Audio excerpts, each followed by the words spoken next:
நம்ம தமிழ் சினிமால அப்கமிங்கா ஓடிடில ரிலீஸ் ஆக போற தமிழ் திரைப்படங்கள் என்னென்னு இந்த வீடியோல பார்க்கலாம். வீடியோக்குள்ள போறதுக்கு முன்னாடி ஒரு லைக் பண்ணிட்டு மறக்காம நம்ம தமிழ் ஃபேக்ட்ஸ் சேனலை சப்ஸ்கிரைப் பண்ணிக்கோங்க.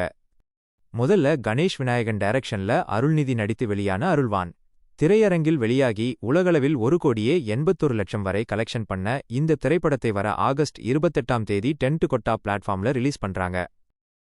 அடுத்ததா பாரி இளவழகன் இயக்கியும் அவரே நடித்தும் வெளியான அன்பே டயானா திரையரங்கில் வெளியாகி உலகளவில் 5,70,00,000 வரை கலெக்ஷன் பண்ண இந்த படம் வர ஆகஸ்ட் 28ஆம் தேதி சோனி லைவ் பிளாட்ஃபார்ம்ல ரிலீஸ் ஆகுது.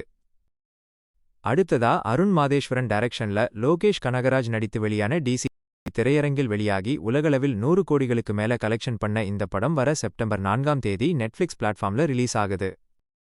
அடுத்ததா வெங்கி அட்லூரி டைரக்ஷன்ல சூர்யா நடித்து வெளியான விஸ்வநாத் அண்ட் சன்ஸ் திரையரங்கில் வெளியாகி உலகளவில் 200 கோடிகளுக்கு மேல கலெக்ஷன் பண்ண இந்த படத்தை வர செப்டம்பர் 14ஆம் தேதி நெட்ஃபிளிக்ஸ் பிளாட்ஃபார்ம்ல எதிர்பார்க்கலாம். அடுத்ததா நடிகர் விஷால் அவரே இயக்கியும் நடித்தும் வெளியான மகுடம் திரைப்படம். விஷால் கேரியர்ல மிகப்பெரிய டிசாஸ்டரான இந்த படம் 3 கோடிகள் வரைக்கும் தான் தியேட்டர்ல வசூல் பண்ணிருக்கு. இந்த திரைப்படம் வர செப்டம்பர் 11ஆம் தேதி அமேசான் பிரைம்ல ரிலீஸ் ஆகுது.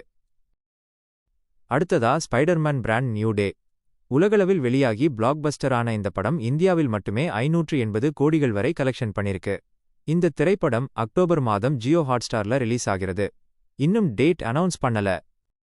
கடைசியா நம்ம மாதவன் நடித்து வெளியான ஜிடி நாயுடு தியேட்டர்ல வெளியாகி இதுவரைக்கும் 5 கோடிகள் வரை கலெக்ஷன் பண்ண இந்த படம் வர செப்டம்பர் 4ஆம் தேதி நெட்ஃபிளிக்ஸ் பிளாட்ஃபார்ம்ல எதிர்பார்க்கலாம். சரி ஃப்ரெண்ட்ஸ், இந்த மாதிரி சினிமா சம்பந்தமான தகவல்களை மேலும் தெரிஞ்சிக்க நம்ம தமிழ் ஃபேக்ட்ஸ் சேனலை சப்ஸ்கிரைப் பண்ணி மறக்காம பெல் ஐகானையும் கிளிக் பண்ணிக்கோங்க. அப்போதான் நாங்க போடுற வீடியோஸ் எல்லாம் உங்களுக்கு நோட்டிஃபிகேஷனாக வரும்.